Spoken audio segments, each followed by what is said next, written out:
With the recent hype of Apex Legends generating a lot of new players to the game, it has also brought back some veterans. So with the competition and desire to win constantly increasing, it's important to stay on top of your game. So today I'll be showing you how to get better in Apex Legends fast with 3 pivotal tips, so be sure to stick around.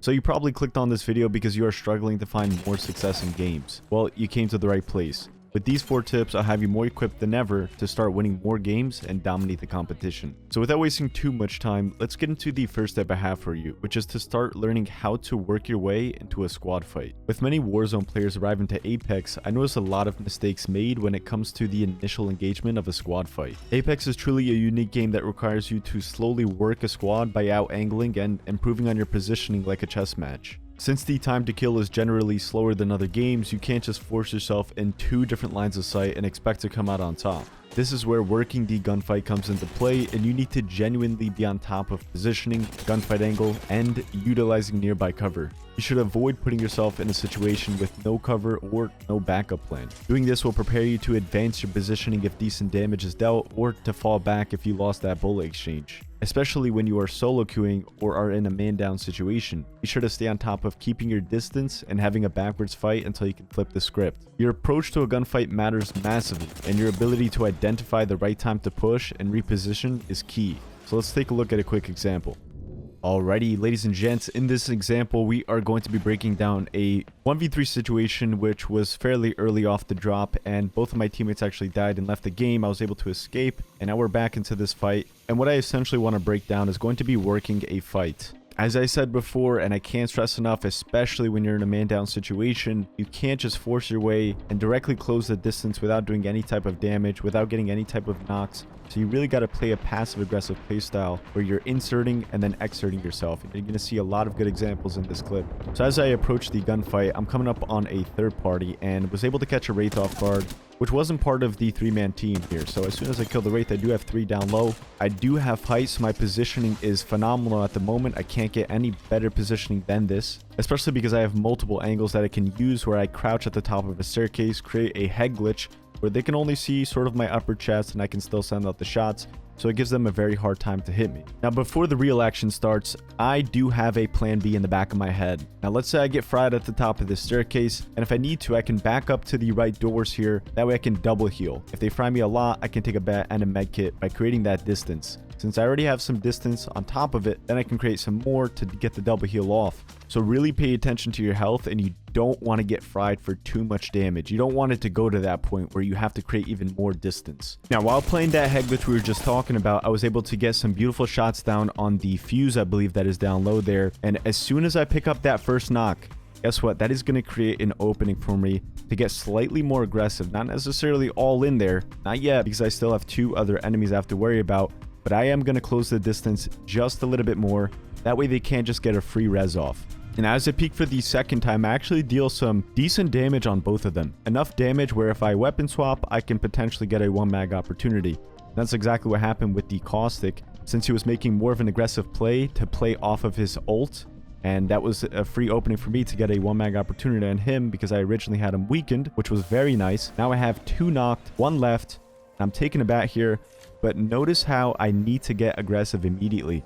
I cannot let him res. I cannot let him play his game. I need to capitalize, play my game here since I have the advantage. Now, since I was this aggressive on the Bangalore, she wasn't able to get any of the reses off, and I do end up cracking her on the second exchange, but I thought there was a Caustic up for some reason. I remember playing this and I thought there was a Caustic, so I go finish the fuse, that way he doesn't get res, and I go and play my distance again. So essentially right now it's a 1v1 situation, and it's still great to play this way if it's a 1v1 situation. You're forcing the enemies to make the play on you, and then you capitalize on their mistakes, and that's exactly what happened. This Bang was trying to take a different angle on me. I heard her taking the rope up, and just, again, playing my angles and doing a beautiful job of using some cover.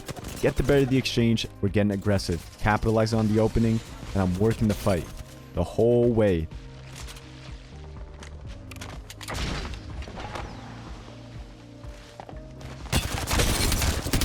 So that was a beautiful 1v3 situation with an initial kill off of a third party. And that was a fantastic example of how you really want to approach and work a fight. You're going to have those back and forth moments where you get slightly more aggressive and then again, slightly more passive. And when you can do that and manage that, that's going to help you become a much better player and really start clutching up in those situations, especially when you're versing other decent players. So really try to focus on abusing your cover and forcing the enemies to only have one lane of sight on you. The second you put yourself again into multiple lanes of sight, that's when things will go downhill and you have no teammates to back you up to bait for you so you can heal.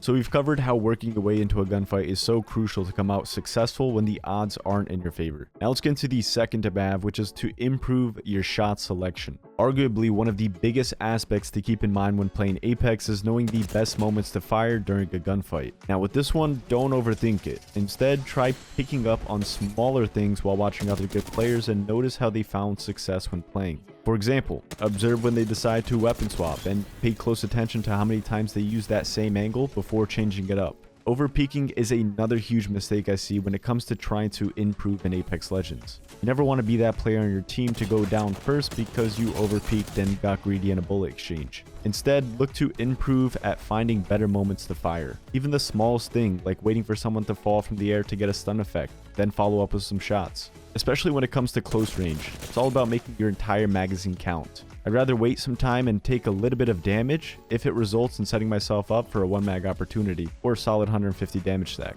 So let's take a look at a quick example. Alright, beautiful people, we are jumping into the second example, which is going to be covering shot selection here. In this game, again, I am solo, and this is actually duos instead of trios, so it's going to be a 1v2 situation, and I'm coming up on a squad, and I'm poking some shots at them, seeing what kind of damage I can get. So I couldn't get the angles that I wanted, so I decided to back up, get some height, and me and Lifeline have a similar exchange where we both about crack each other. So I take a bat, she's probably taking a bat. I get pushed by Seer. There's some decent damage off him, but here's a prime example of shot selection where, yes, I could have re-challenged Seer, but guess what? I'm going to focus my attention to Lifeline because I know she's going to be running in to back her teammate up, and I have a beautiful angle on her where she has no cover whatsoever. That's exactly what happens here. Lifeline pulls in. I was able to 1-mag her, and I'm still playing on height, and that Seer has an awful angle on me, and I get an easy wipe on him. Now, with shot selection, I mean, I can talk for days about this because it goes so much into detail. So we're going to actually jump into another example of shot selection. Alrighty, here we go. We're on Kings Canyon this time. Another duos game, but this time I do have a teammate also. So this is going to be really nice to point out how I can work a squad with a teammate, number one, and also a prime example of shot selection. And we're fighting a Gibraltar and another Valkyrie. So this is an interesting fight here. And with Valkyrie, again, I love getting high grounds. Very easy to get high grounds here. And that enables me to get some beautiful shots off this Valkyrie. I end up cracking her, hit her for flesh, about 20 damage. Then I peek the Gibraltar, just about crack him too. I'm waiting for my teammate to push up with me, and the enemy is retreating. But I do notice the Valk that she didn't back up yet. So now that is my main threat here, and I have the easiest shots on her. The Gibraltar's kind of way back. He's playing his distance. I ended up stunning the Valk, and my teammate actually got some shots in her too. So we are putting a lot of pressure on her. She has no support from her Gibraltar teammate since he backed up way too far. That's why I'm still sitting at my spot, because I know I have a good angle when she tries to rotate back. Again, that's my shot selection there coming into play. So as she tries to rotate, there we go. We clean her up, get the knock on her. And now it's a 1v2. This is where we get aggressive. Now, even though it's a numbers game, I'm going to be a pest this situation. And if you want to do this to a good player, I mean, this pisses them off. So me peeking Gibby is going to distract him. That way my teammate pushes up. And guess what? Then I'm going to push up. We're pitching together. So I timed it very well to the point where the Gibby had to pick and choose who he's going to shoot at. I'm going to make sure my teammate can pull in safely, and then we collapse together. And that was a beautiful squad wipe there that me and Kabloob managed to pull off. Alright guys, so we just went over how working a fight and improving your shot selection can have a significant advantage on getting better. Next, let's move on to the third tip I have for you, which is to keep unpredictable movement. I always mention how the three biggest aspects of becoming a much better player has to do with your aim, movement, and decision making. While all are extremely important in their own regard, having good movement is what can help you avoid taking damage to help clutching up in those man-down situations. As Apex gets older, the average player starts to improve no matter what platform you play on. So essentially, some movement tactics that used to work for you all of a sudden start becoming less efficient. More importantly, I want to zone the attention in on movement during close range fights, since this is where the movement is at an all-time high and is usually where it shines the most. I want to ask you guys a quick question right now. What does your average one-on-one gunfight exchange look like? Do you find yourself taking too much damage trying to close the distance? Are you getting caught during the weapon swapping stage? Or perhaps just losing a fair fight exchange? Whatever the case may be, it's all about trying to disrupt the opponent's tracking and promote sort of an inorganic movement, especially when you're about to have that first exchange. Let's jump into a quick example to help clear things up. Hello, we are back with the third example, which is going to be covering unpredictable movement, especially close range fighting. On top of close range fighting, the initial gunfight exchange. I can't stress how important it is to really keep some inorganic movement right before you get that first exchange off, because those few bullets count so much. And if you can dodge some shots that they miss in a magazine, guess what? That's going to put you in the upper hand. So we are at the donut building by Waterfall, right in front of Hammond, and we have a squad actually posting up on us and kind of snuck up behind us and took height right away. And I want you guys to really pay attention exactly how I engage this first player. And what I do is I get a nice quick knee slide off to the right. So that quick movement off to the right is really going to throw his aim off. And in the back of my head, I know I need to get ready and fire at this pathy as soon as possible. Was able to take him out successfully. And the rampart actually pushed up by doing a sort of a mini B hop and then keeping it into a left to right strafe hip fire. So that way my strafe is faster, especially when you're using an AR. And towards the end of the strafe, again, keeping my strafe unpredictable is by moving in a single direction after a quick little left to right strafe. So that way I'm not left to right strafing the entire time. I could have added a crouch here and there, but I didn't really need to. I was just focusing on hitting all of my shots in that situation,